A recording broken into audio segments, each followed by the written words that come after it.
లావణ్యాని cost చేసినప్పుడు what were your thoughts? Because she is so young, and actually trying to fit her into a character which she looks older. How did you convince her? Means Lavanya Mm.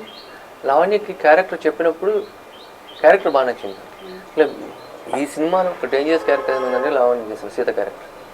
ఆ character కరెక్ట్గా convey అవ్వకపోతే, ఆ character pain ఏంటనేది కరెక్ట్గా convey అవ్వకపోతే cinema లేదు, అంటే చాలా తప్పుగా అనిపించింది అందరికి.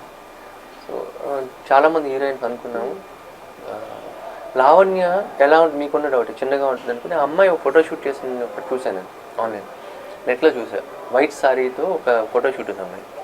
నాకు లావణ్య కరెక్ట్ అనిపిస్తుంది. అందరిని ఎలా కన్విన్స్ చేయాలంటే ఆ ఫొటోస్ చూపించాను. సో ఇది సీత క్యారెక్టర్, సారీలో ఉంది బట్ హాట్ ఉంది.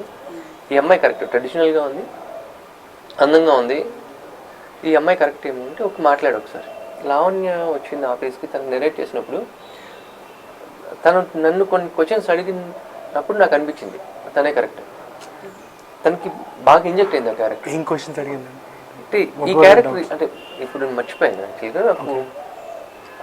ఈ క్యారెక్టర్ ఇక్కడ ఎలా బిహేవ్ చేయాలో ఎలా బిహేవ్ చేయాలి. ఓకే అంటే నేను ఫుల్ నెరేషన్ 2 hours నెరేషన్ తర్వాత నేను నెరేట్ చేసి ఆ క్యారెక్టర్ వరకు చెప్పాను. స్టార్ట్ టు ఫినిష్ మొత్తం చెప్తాను, లేకపోతే నేను చెప్పలేను స్టోరీ. సో తనకు మొత్తం చెప్పినప్పుడు అంతా అయిపోయింది. ఫస్ట్ సీన్లో లేకపోతే సెకండ్ సీన్లోనూ ఈ క్యారెక్టర్ ఇక్కడ ఇలా చేయాలా, ఇదా అప్పుడు నా ఫీలింగ్, ఆ అమ్మాయి మెంటల్ స్టాటస్ ఇదా అన్నట్టు. ఓకే తను స్టోరీ అంతా అయిపోయిన తర్వాత నాకు కాస్ట్యూమ్స్ ఏంటో అనుకుండా ఇది జరిగింది అంటే ఓకే క్యారెక్టర్లో ఉంది. అది హీరోయిన్స్ వచ్చే ఫస్ట్ క్వశ్చన్ అదేనా? గ్లామర్ మీద కాన్సన్ట్రేషన్ ఉంటుంది కదా, జనరల్గా అడుగుతూ ఉంటారు. హ్యాపీనింగ్ ఫిల్మ్ ఖచ్చితంగా కలర్ఫుల్గా ఉండాలి, చూసిన వెంటనే ఐపీఎస్ ఉండాల్సింది. సో బ్యాక్గ్రౌండ్ గ్రీన్స్, బ్యాక్డ్రాప్ అంతా గ్రీన్స్ ఉన్నప్పుడు ఈ కాస్ట్యూమ్స్ కూడా కలర్ఫుల్గా ఉండాలి. దీని ఒక